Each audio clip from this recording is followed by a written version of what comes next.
आपके दर्द के पीछे, आपकी पीड़ाओं के पीछे क्या परमेश्वर की एक महान योजना छिपी हुई है। आज जिस व्यक्ति के जीवन की गवाही आप सुनने जा रहे हैं, उसके जन्म लेते ही उसे कचरे के डब्बे में फेंक दिया गया।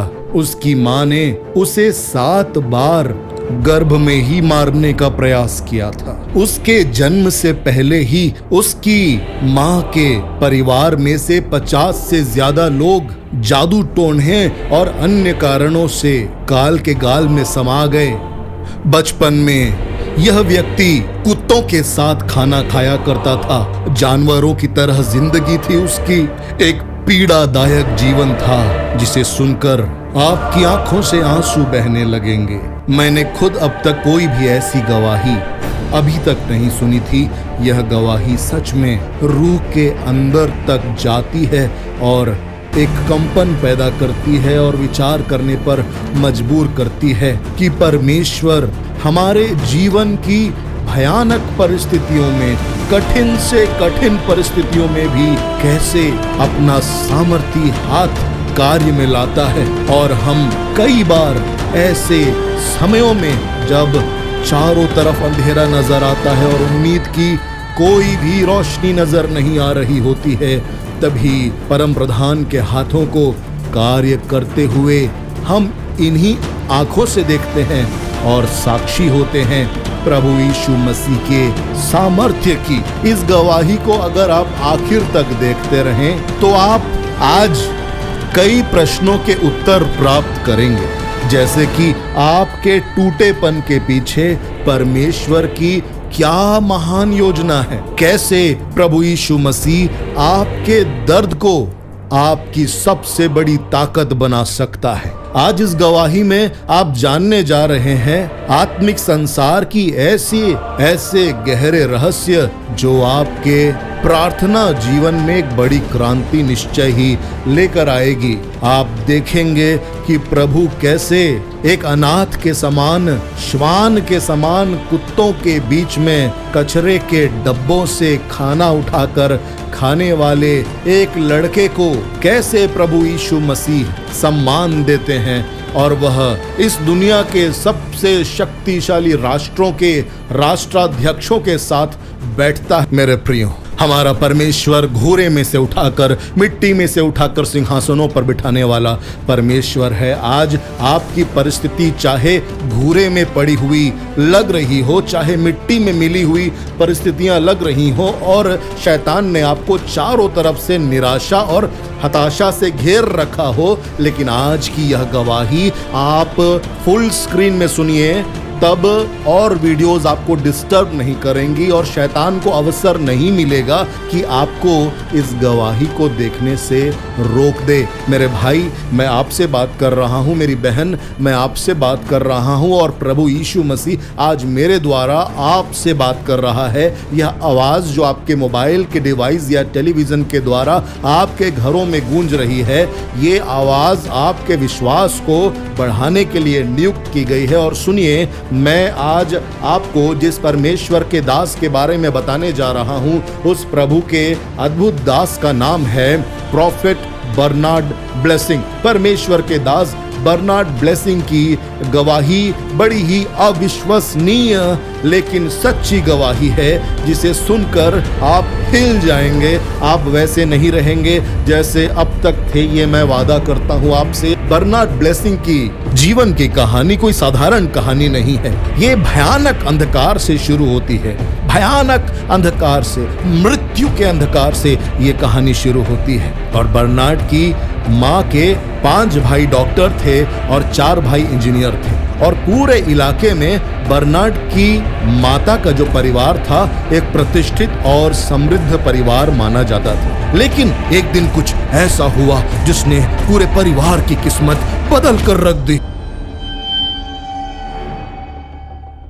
31 दिसंबर की रात जब लोग नए साल का स्वागत कर रहे थे, बर्नार्ड की मां के 5 डॉक्टर भाई आपस में मिलते हैं। वे रात में 31st नाइट की पार्टी करते हैं और खाना खाते हैं। उसके बाद बातें कर कर सो जाते हैं, लेकिन आश्चर्य यह था कि अगले दिन कोई भी नहीं उठा। सारे पांचों के पांच भाई मृत पाए गए। बर्नार्ड ब्लेसिंग के जन्म के पहले की गवाही मैं आपको सुना रहा हूं। बर्नार्ड की मां के 5 भाइयों की अकाल मृत्यु हो गई। डॉक्टरों ने जांच किया, पोस्टमार्टम रिपोर्ट भी नॉर्मल आई, किसी को कुछ समझ नहीं आया। संदेह तो हुआ कि क्या किसी ने जहर खिला दिया है, लेकिन ऐसा नहीं था मेरे प्रियो। जहर की मात्रा खाने में थी ही नहीं। पूरा परिवार हिल गया। भयानक त्रासदी उस परिवार पर टूट पड़ी। लेकिन ये तो सिर्फ मुसीबतों और कठिनाइयों की शुरुआत थी। साल खत्म होते होते बर्नार्ड की मां के शेष बचे 4 भाई भी काल के गाल में समा गए। अलग अलग प्रकार की दुर्घटनाओं का शिकार होकर वे मरते गए। और इस प्रकार बर्नार्ड की मां ने एक ही वर्ष में अपने सारे भाइयों को खो दिया। और अजीबोगरीब बात यह है कि बर्नार्ड की जो नानी थी, अर्थात बर्नार्ड की माता की 6 बहनें भी एक एक करके मरते गई। और इस प्रकार बर्नार्ड की जो मां थी, उसके पूरे परिवार से लगभग 56 से 60 लोग 1 साल के भीतर मारे गए। ऐसे अंधकार की शक्तियों ने कार्य किया कि वे सब के सब मर गए। आप कल्पना करके देखिए, किसी परिवार पर ऐसी भयानक विपत्ति आ पड़े कि पूरा का पूरा परिवार अजीबोगरीब रीति से, बिना किसी कारण से, अजीबोगरीब दुर्घटनाओं से मर गया हो, अकाल मृत्यु हो गई हो। एक समय था जब यह परिवार समृद्ध था, लेकिन अब यह परिवार भयानक गरीबी से घिर गया। अब इस पूरे परिवार में 2 लोग ही बचे थे, बर्नार्ड की मां और बर्नार्ड की मां की बहन। अब भयानक गरीबी और दुख के कारण बर्नार्ड की मां ने मजबूरीवश वेश्यावृत्ति का सहारा लिया और वेश्यावृत्ति को ही अपना पेशा बना लिया। और वेश्या का काम करते समय ही उसे एक गर्भ ठहर गया। एक वेश्या का ऐसे समय में गर्भ ठहर जाना, गर्भवती हो जाना, उसकी आय के साधन को रोक देता है। यह जानकर कि अब मेरी आय पर असर पड़ सकता है सोचकर बर्नार्ड की मां ने अपने ही बच्चे को, जब वह गर्भ में ही था, 7 बार गिराने की कोशिश की, 7 बार गर्भपात कराने की कोशिश की। न जाने किस कारण से 7 बार वह असफल रही। 7 बार वह अपने बच्चे को मार नहीं पाई। उसने एक अंतिम प्रयास किया। उसने अस्पताल जाने का निर्णय लिया और वह घाना के एक हॉस्पिटल में पहुंची, जहां पर एक जर्मन डॉक्टर वहां पर कार्यरत थे। ये जो जर्मन डॉक्टर है, इसका किरदार बहुत महत्वपूर्ण है इस गवाही में, क्योंकि इसी जर्मन डॉक्टर ने बर्नार्ड की मां से कहा कि सुनो, तुम्हारे गर्भ में जो बच्चा है, उस बच्चे को मत मारो, उसे मैं पालूंगा, उसकी जिम्मेदारी मैं लूंगा। किसी को नहीं पता था कि उस डॉक्टर ने ऐसा क्यों कहा। वह परमेश्वर ही है, प्रभु यीशु मसीह ही है, जो उस डॉक्टर के मन के भीतर इस भाव को डाल रहे थे। डॉक्टर की बात बर्नार्ड की मां ने मान ली और बर्नार्ड का जन्म 7वें महीने में ही हो गया। चूंकि 7वें महीने में जन्म लेने के कारण कुछ हेल्थ कॉम्प्लिकेशंस हुई बच्चे को, वो सांस नहीं ले पा रहा था। नर्सों ने सोचा कि बच्चा मर गया है, इसलिए कूड़े में, कचरे के डिब्बे में उसे फेंकने जा रही थी। अचानक ही दरवाजा खुलता है और वही जर्मन डॉक्टर जिसने बर्नार्ड की मां को कहा था कि मैं बर्नार्ड की उस बच्चे की जिम्मेदारी लूंगा, वो वहां पर पहुंच जाते हैं। आश्चर्य की बात यह थी कि उस दिन वे छुट्टी पर थे। न जाने कैसे परमेश्वर उन्हें वहां ले आया। उन्होंने नर्सों से पूछा, ये तुम क्या कर रहे हो? इस बच्चे को डस्टबिन में क्यों डाल रहे हो? नर्सों ने कहा कि सर, ये बच्चा तो मरा हुआ है। डॉक्टर ने कहा, नहीं, ये नहीं मर सकता। और डॉक्टर ने छोटे से उस बच्चे को, छोटे से उस बर्नार्ड को इंक्यूबेटर में रखा और खुद पूरी रात उसके पास बैठे रहे, ऑब्जर्व करते रहे। सुबह 12 बजे जब घड़ी में ठीक 12:01 हुए थे, बच्चे ने पहली बार सांस ली और वो छोटा बच्चा बर्नार्ड जीवित हो उठा। मेरे प्रियो, मेरे भाइयों और बहनों, उस बच्चे को मरने के लिए छोड़ दिया गया था, दुनिया की नजर में उसकी जगह डस्टबिन थी, उसकी कोई वैल्यू नहीं थी। लेकिन परमेश्वर ने अपने एक जन को भेजा और उस बच्चे को बचाया, डस्टबिन से उठाया और उसे जीवित किया। जैसे मूसा को नदी में बहा दिया गया। क्या कोई उम्मीद थी? मूसा तू तो मर जाएगा, शायद कोई जंगली जानवर तुझे खा ले। लेकिन परमेश्वर ने उसे बचाने के लिए मिस्र की राजकुमारी को नियुक्त किया था। यूसुफ को बेच दिया गया, लगा कि बस यूसुफ का अंत आ गया है। लेकिन परमेश्वर ने यूसुफ को उठाने के लिए अलग अलग लम्हों में अलग अलग लोगों को ठहराया था। वैसे ही परमेश्वर ने बर्नार्ड को भी एक अद्भुत और चमत्कारिक रीति से बचाया। हो सकता है मेरे भाई, मेरी बहन, इस वक्त ये वीडियो देखते समय आप किसी के द्वारा ठुकराए गए हो। आपको लगता हो कि आपके जीवन की कोई वैल्यू नहीं है, आपकी कोई कीमत नहीं है और आप हार और निराशा के बादलों से घिर गए हो और आपको लगता हो कि बस अब सब समाप्त हो जाएगा, सांसें नहीं चल रही हैं, मृत्यु तो आ चुकी है, यहाँ जीवन का नामो निशान दिखाई नहीं देता है। तब भी प्रभु यीशु मसीह का आत्मा आज आपसे कहता है कि परमेश्वर के चुने हुए अगर आप हैं तो वह आपको मरने नहीं देगा, वो आपको गिरने और टूटने नहीं देगा। बस अपनी आंखें प्रभु यीशु मसीह की ओर लगाए रखें। जैसा भजन संहिता 27:10 कहता है, यदि माता पिता भी मुझे त्याग दें तो भी यहोवा मुझे ग्रहण करेगा, यहोवा मुझे ग्रहण करेगा। आज वही यहोवा का आत्मा आपसे बात कर रहा है। इस गवाही को ध्यान से सुनते रहिए। मेरे प्रियो, बर्नार्ड जो पैदा हुआ, उसके पैदा होने के कुछ दिनों बाद वो डॉक्टर भी मर गया जिसने वादा किया था कि मैं बर्नार्ड का ख्याल रखूंगा। इसी कारण मजबूरी में बर्नार्ड की मां को अपने उस बच्चे को अपने साथ रखना पड़ा। बर्नार्ड जब बड़ा हो रहा था उसने देखा कि उसकी मां वेश्यावृत्ति का काम करती थी। वो छोटा सा मासूम बच्चा देखता था, उसकी मां का लोग शोषण करते थे और उसकी मां को वो लोग आकर गालियां देते थे, आपत्तिजनक बातें कहते थे। छोटा बर्नार्ड वैसा ही बड़ा हो रहा था। उसे भयानक दुख था। वह अपनी आंखों से, छोटी छोटी आंखों से देखा करता था उसकी मां को पीटा जाता था। वह खून से लथपथ अपनी मां को देखता और फिर तौलिए का इस्तेमाल करके कई बार अपनी मां के जख्मों को अपने छोटे छोटे हाथों से साफ करता था। कई बार छोटा बर्नार्ड अपनी मां के बीमार हो जाने पर, कमजोर हो जाने पर रात भर जागकर उसकी सेवा टहल किया करता था। बर्नार्ड की मां ने सोचा कि वह अब वेश्यावृत्ति को छोड़कर, प्रोस्टिट्यूशन का काम छोड़कर कुछ और काम करेगी और इसलिए वह सेना के एक अधिकारी के यहाँ जाकर काम करने लगी। लेकिन सेना के उस अधिकारी की गंदी नजर भी उसकी बर्नार्ड की मां की ओर थी और सेना का वह अफसर बर्नार्ड की मां को और बर्नार्ड को एक गैराज में रखा करता था जहां पे बर्नार्ड को कुत्तों के साथ सोना पड़ता था।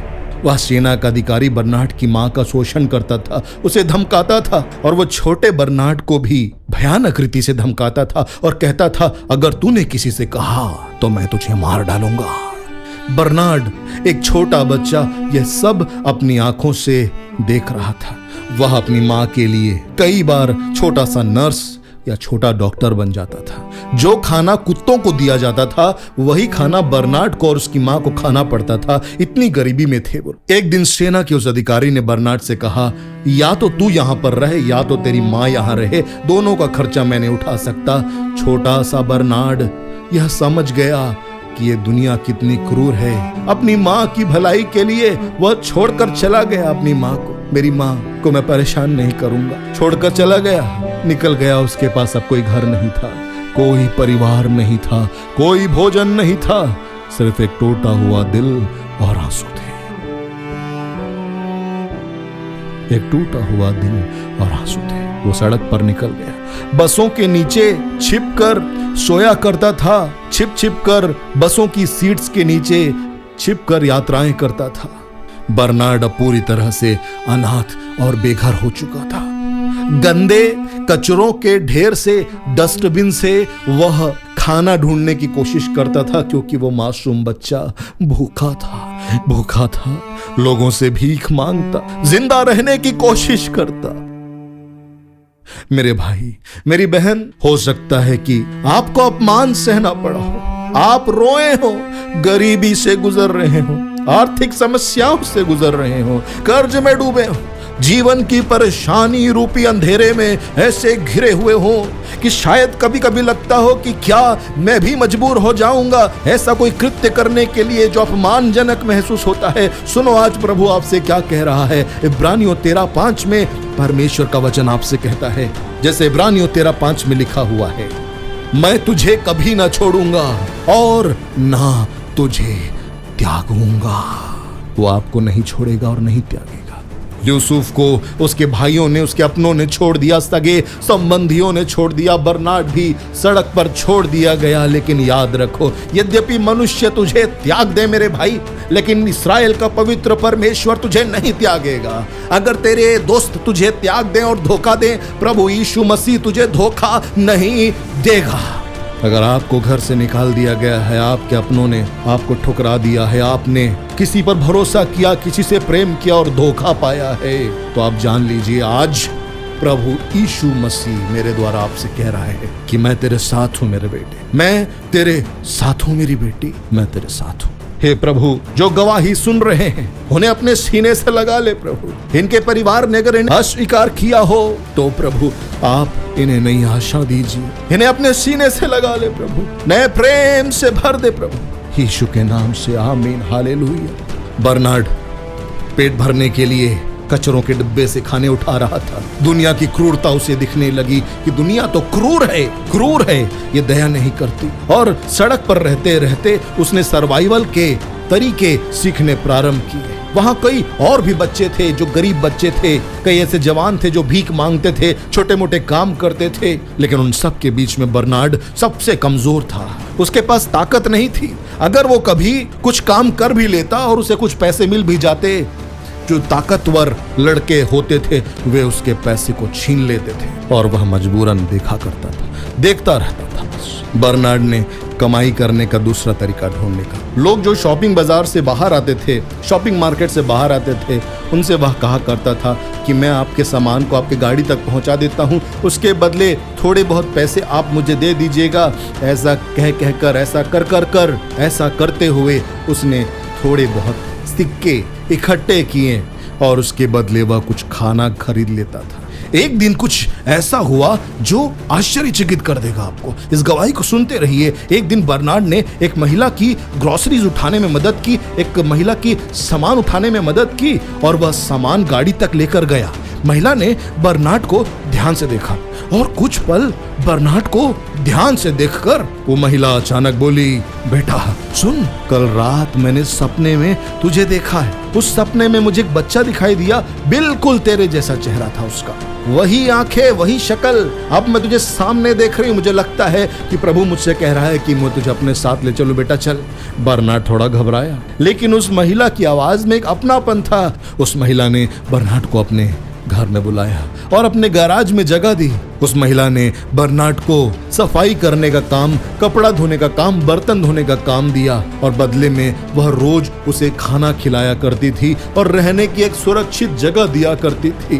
बरनार्ड के लिए मेरे प्रियो वो गैराज किसी महल से कम नहीं था, क्योंकि वो अब तक सड़कों के किनारे, खुले आसमान के नीचे, खतरों के बीच में रहा करता था। अब उसे एक छत मिल गई थी और उसके लिए ये किसी महल से कम नहीं था। दिन बीते गए, बरनार्ड धीरे धीरे उस घर का हिस्सा बन गया। बरनार्ड के लिए सब किसी वरदान से कम नहीं था, लेकिन कुछ ऐसा होने वाला था जो बरनार्ड के लिए बड़ी निराशा लेकर आने वाला था। 17 महीने भी नहीं बीते थे, एक बड़ा झटका बरनार्ड का इंतजार कर रहा था। एक दिन जब वह महिला जिसने बरनार्ड को अपने गैराज में जगह दी, अपने घर में जगह दी, जब अपने काम से लौट रही थी, रास्ते में उसकी गाड़ी का एक्सीडेंट हो गया और वह मर गई, उसकी मृत्यु हो गई। बरनार्ड के लिए यह खबर किसी बिजली गिरने से कम नहीं था। उसकी दुनिया फिर से टूट गई, बिखर गई। जिसने उसे अपनाया था वो चले गई। उसकी दुनिया फिर टूट गई, उसके पास से छत चले गई, फिर वो सड़कों पर आ गया, फिर वही जीवन हो, उसका जीवन फिर से कठिन जान पड़ता उसको। ये घटना कई बार मुझे अय्यूब की याद दिलाती है, तकलीफों पर तकलीफें। अय्यूब ने भी अपने सारे बेटे बेटियों को खो दिया था, उसकी धन दौलत सब कुछ लुट गए, तब भी उसने कहा यहोवा ने दिया और यहोवा ने लिया, यहोवा का नाम धन्य है। बरनार्ड के लिए भी यह परिस्थिति वैसी ही थी।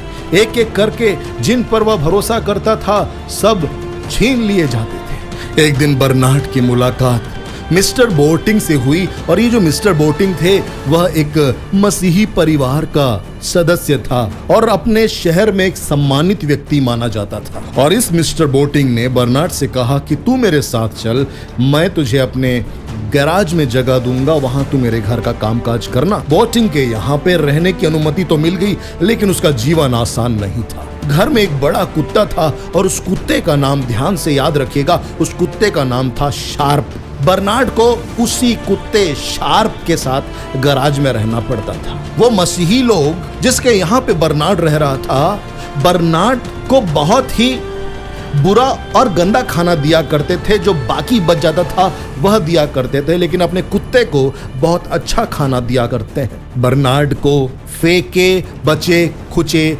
भोजन दिया करते थे और उस कुत्ते शार्प को वे लोग अच्छा भोजन दिया करते थे। अपने कुत्ते को चिकन, मांस और तरह तरह के पकवान दिया करते थे। बर्नार्ड दिन भर घर के काम करता, सफाई, बर्तन, कपड़े, सब कुछ, लेकिन उसे खाने को सही भोजन नहीं दिया जाता।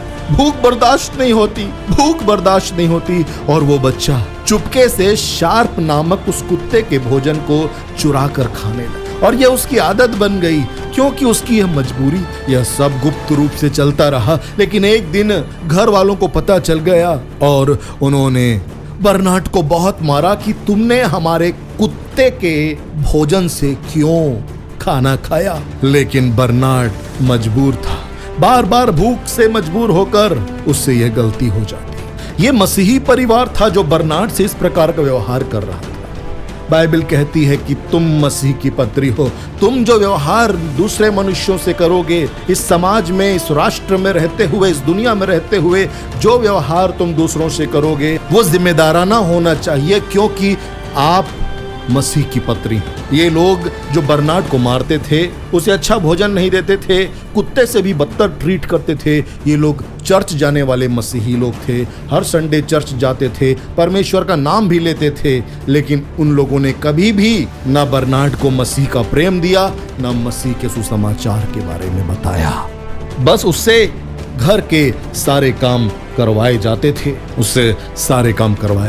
एक दिन वह कुत्ता शार्प मर गया। बर्नार्ड इस बात से दुखी था कि अब उसे अच्छा खाना नहीं मिलेगा, क्योंकि वह कुत्ते के खाने में से ही कुछ चुराया करता था, लिया करता था। बर्नार्ड को बहुत दुख हुआ। उसे लगा कि जिस कुत्ते के साथ उसने अपनी भूख बांटी, अब वह मर गया, क्योंकि इंसानों ने तो प्यार नहीं दिया। शायद बर्नार्ड को वह प्यार एक कुत्ते से प्राप्त हुआ। मिस्टर बोटिंग का घर बर्नार्ड के लिए एक शेल्टर तो था, लेकिन प्यार और दया बिल्कुल भी उसे नहीं मिली। वहां उसे एक नौकर से भी ज्यादा बुरे तरीके से ट्रीट किया गया। अब बर्नार्ड जब मिस्टर बोटिंग के घर के गैराज में रह रहा था, दिन भर सफाई, बर्तन, कपड़े धोना, छोटे मोटे काम करना उसकी दिनचर्या थी। बदले में उसे खाना मिल जाया करता था थोड़ा बहुत। लेकिन बर्नार्ड को एक ऐसी भूख लगी जो थी पढ़ाई की भूख, शिक्षा प्राप्त करने की भूख। क्योंकि जिस घर में वह नौकर का काम कर रहा था, उस घर में 4 बेटे थे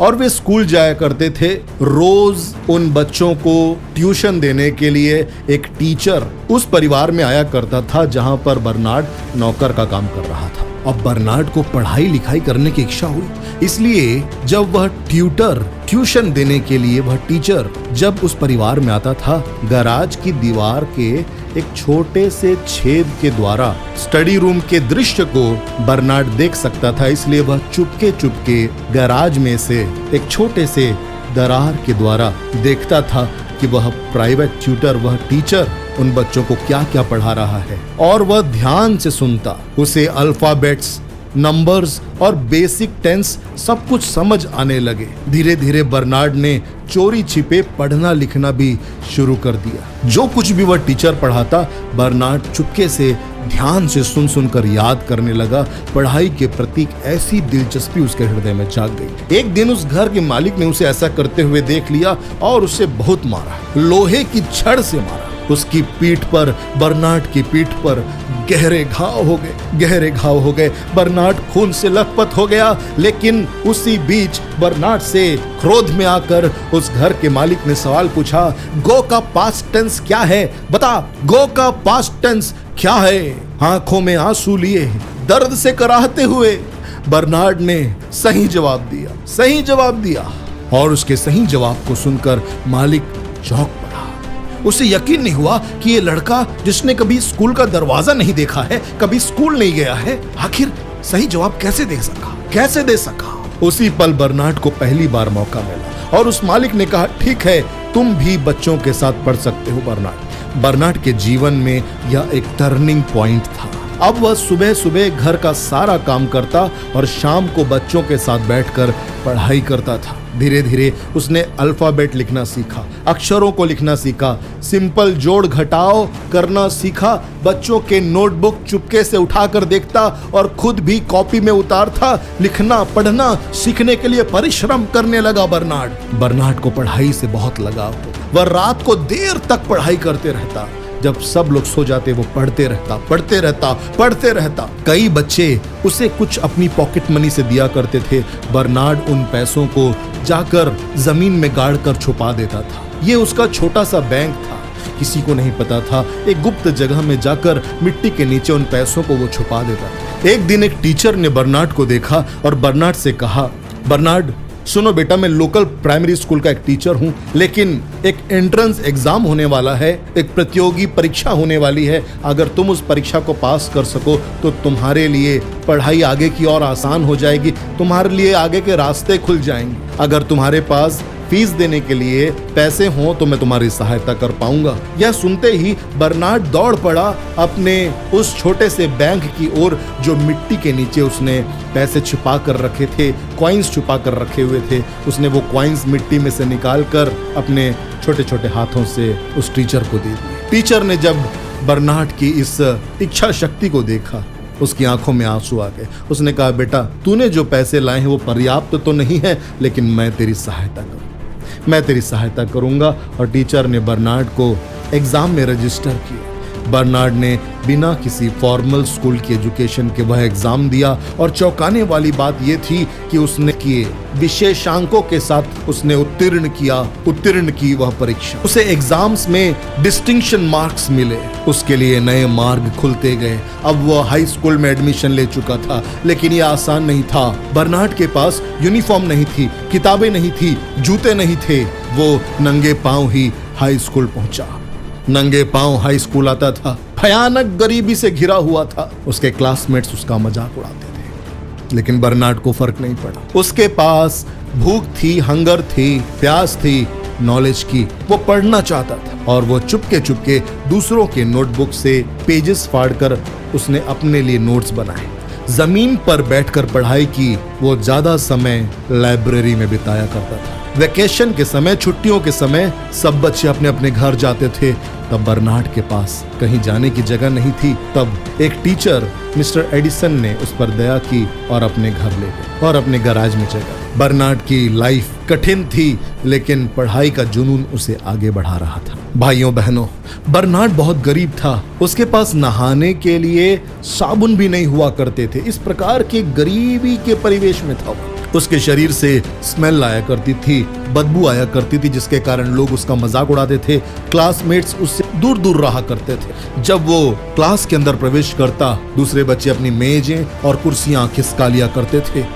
वो अकेला था, उसके कोई दोस्त नहीं थे। वो बाहर से मुस्कुराता था, लेकिन अंदर भयानक पीड़ा से गुजर रहा था। कई बार हमारे आसपास ऐसे लोग होते हैं, उनके चेहरे पे मुस्कान तो होती है, लेकिन वे अपने दिल के उस दर्द को दबा कर रखते हैं। मेरे प्रियो, प्रभु के लोग होने के नाते हमारा कर्तव्य है कि हम लोगों से सच्चा प्रेम करें, जैसे यीशु मसीह ने हमें सिखाया है।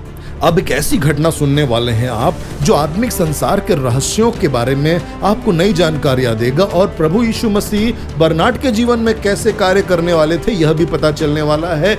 ध्यान से देखते रहिए और बने रहिए मेरे साथ। एक दिन बर्नार्ड बीमार पड़ गया। कमजोरी इतनी बढ़ गई कि वह स्कूल भी नहीं जा पा रहा था। बर्नार्ड इतना कमजोर हो गया था बीमारी के कारण कि लगभग वो बेहोश सा महसूस करने लगा और डॉर्मेट्री के फर्श में ही सो गया। वह फर्श में ही सो गया, जमीन में सो गया। और उसने एक स्वप्न देखा। स्वप्न में जो उसने देखा उसे सुनकर आप दंग रह जाएंगे। सपने में बर्नार्ड ने देखा कि दो आदमी भाला लेकर खड़े हैं और उस भाले से बर्नार्ड के पैर पर हमला कर रहे हैं। बर्नार्ड अचानक से उठ गया और उसने क्या देखा कि सच में उसके पांव में दो गहरे घाव थे। सपने में आत्मिक संसार में जो हमला हुआ उसके पैरों पर वह देख पा रहा था कि रक्त का स्राव लगातार हो रहा है और भयानक घाव हो गए हैं। वो घबरा गया। कुछ ही दिनों में उसका पैर सूजने लगा। सूजन इतनी बढ़ गई कि उसका पैर बहुत मोटा हो गया, भारी हो गया। उसके पैर पूरी तरह से सूज गए। उसकी कमर से नीचे की पूरी ताकत चली गई। अब बर्नार्ड अपंग हो चुका था, चल नहीं पा रहा था। डॉक्टर्स ने बर्नार्ड से कहा कि बर्नार्ड, या तो हमें तुम्हारा पैर काटना पड़ेगा या तो तुम हमेशा के लिए अपंग ही रहोगे। लेकिन बर्नार्ड के पास तो सर्जरी के लिए भी पैसे नहीं थे। वो क्या करता? डॉक्टर्स ने जवाब दे दिया था कि उसके पैरों की हालत ऐसी है कि या तो उसके पांव काटने पड़ेंगे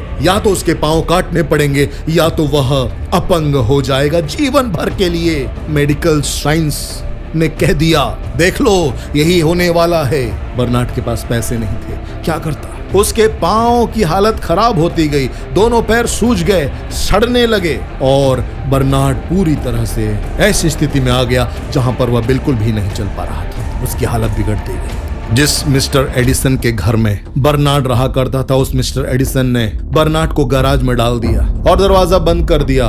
बर्नार्ड उसी गैराज में वहीं पर शौच करता था, वहीं पर पेशाब करता था। उसकी भूख भी मर चुकी थी। वो गैराज भयानक बदबू से भर गया, गंदगी से भर गया। वह फ्लोर पर खिसक खिसक कर, घिसट कर चलता था। भयानक पीड़ा से गुजर रहा था बर्नार्ड का दिमाग पूरी तरीके से खाली हो चुका था। उसके पास कोई उम्मीद नहीं थी और उसे लगा कि बस अब वह कुछ ही दिनों में मर जाएगा। और वह खुद से कहता कि अब मेरी कहानी यहीं खत्म है, अब मेरी कहानी यहीं खत्म है, सोचने लगा। लेकिन मेरे प्रिय भाई, मेरी प्रिय बहन, प्रभु के प्रिय दास और प्रभु की प्रिय दासी, जिसके जीवन में प्रभु का चुनाव होता है, जिसके जीवन में इस्राएल के पवित्र की नजर होती है, जिसके जीवन में प्रभु यीशु मसीह का हाथ होता है, उसकी कहानी का अंत नहीं हो सकता जब तक प्रभु न चाहे। एक दिन कुछ ऐसा हुआ